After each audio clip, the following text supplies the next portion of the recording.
What's up, guys? Welcome back to my channel. What do we think of this setup? Hey, hi. This fucking picture is higher than that picture. And now I know. Like, how is a girl supposed to know when she's the only one putting it up? Like, there's nobody to tell her. Hi, Castles. Welcome back to my channel. Look at this fun little set. It's really just my TV stand. These creepy old people, that one I'm related to. This guy, no idea who he is, but he's now my family member and I will claim him. And I'm on a journey to find more creepy family members to hang up on the walls in my creepy oddities living room. Hey, hi, welcome back. If you're new, subscribe, please. That would be great. If you're not new, thank you for being here. What are we doing here today? I'm supposed to tell stories on Monday. I don't have a lot of stories recently. Nothing's transpiring. I almost feel like I need to go insert myself into danger so I have something to report back. And by danger, I mean making very terrible decisions in which leaves me with great stories to tell you guys, but lessons that I have to deal with and trauma in which will haunt me for years to come. But maybe that's why we're here to talk about today, to not sabotage yourself. Don't you guys just love that I come into my YouTube videos with absolutely no plan and then I just yammer on for a little while and then by the end of it you're like, she really knows what she's doing. Because I always do. Sabotaging ourselves. Look at my own brain trying to sabotage me already. There comes a point in your healing journey in which the chaos, it feels familiar, and so when you don't have any, you feel unfulfilled. I'm feeling this like feeling of unfulfillment. Like there's nothing happening for the plot. No drama. I know it sounds so dumb. I'm just over here living a happy and healthy life. This is crazy. Something is gonna go wrong at some point, right? So maybe I should just avoid inserting myself into situations in which something could go wrong because I've been feeling the urge, you know? Just chill out. Stay home, stay safe. Focus on what you're doing and the things that are important to what's your success. Who cares what everybody else is doing? There's not a lot going on in this town. I'm kind of lonely, so I feel like, what's a girl to do? Just work on your shit so that you have something cool to talk about when you go out and about and see the people of the town and they ask you what you do. Because right now, I'm actually starting to be proud to say that I'm an online creator and I make YouTube videos and TikToks and I get paid to live stream. And I'm just feeling so like I have some sort of backbone to stand on when people are like, so what do you do? Like I'm working on creating a program in which, you know, young youth, local youth will be able to come and hula hoop and learn some skills and be in a safe environment and get paid to do that by, you know, a foundation, donators, like I'm really working on things. And so it's really cool to be able to like tell people that. And a lot of times, like, I don't know. I guess I'm spending a lot of time like worrying how people perceive me and what I do on the internet because people are figuring out that I have like a spicy site. And I just worry about what they think of me. And a lot of people have really received me very well. But I also worry that people are also making up lies and just like going with the little information they have and making an entire storyline on it and telling their friends and then suddenly gets back to me and I'm a hooker and I'm like, cool.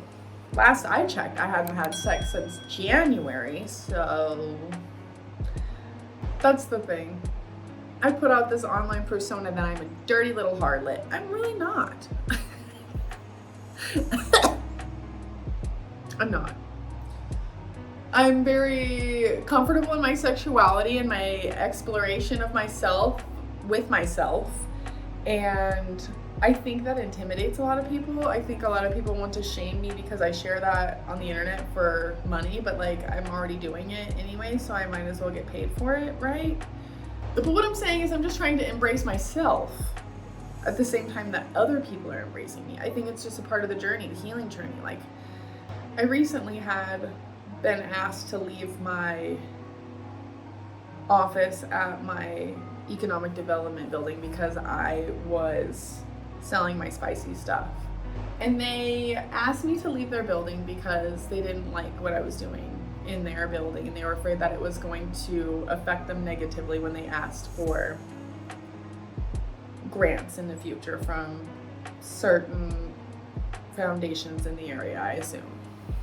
I don't know, I really didn't, it felt very, the whole situation was a little off for me because technically I'm a board member of the office that I was on, and so it's very troubling for me because at first they were gonna ask me to leave the board and the building and move out.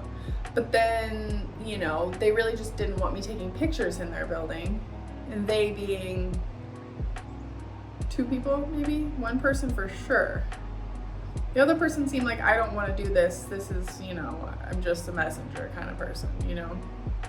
So it's just, I was asked to leave. I've left the office, I'm still on the board, but the thing that bothers me is that they're willing to ask me to leave because they don't want to be associated with my business my business, what I do, which is just a small portion of what I do. Taking topless photos and lewd images is literally just like a fraction of the shit that I'm doing.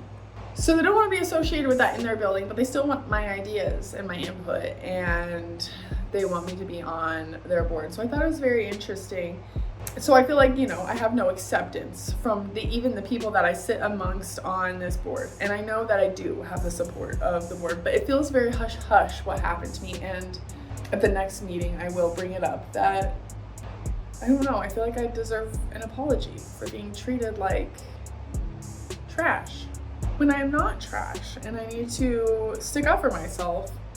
I think that, you know, I know people look down on people that are spicy creators to an extent in the professional world. Like, that is what it is. It's still a taboo job. And so that doesn't take away from who I am as a person. And so I think at the next meeting I will make a point to say something, because I want to know that I have the support of my peers in which I sit amongst and discuss ideas, and I value their opinion and what they do for work and want to learn from them as much as hopefully they do from me, right? So I need to make sure that I set the standard of the way that people treat me. Like, you will not look down on me. I'm not who you think I am. You just know what you think you see, what you've heard. Maybe you should get to know me, especially since we sit amongst this group of people. It might be worth your while. I need to stand strong and stay still within this healing journey because I feel good things happening. I hate to admit that being home is good for me. I hate this place. This place is, and I only hate it because it's far from convenience. It's far from my friends. And all my fucking friends live everywhere. So it's not like I can just like move to one city and be near my friends, because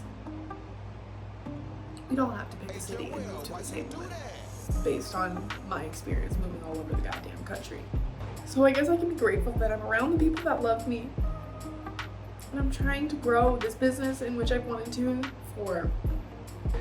Wanting to quit my job at T-Mobile and be my own boss was something I've been looking forward to doing since I lived in California. This is what I want. It's just not how I wanted it to manifest. Like, this isn't the way I envisioned it, but it is what I wanted. So I guess I better be grateful. Ugh. Oh, I hate emotions. They're so stupid. Ugh.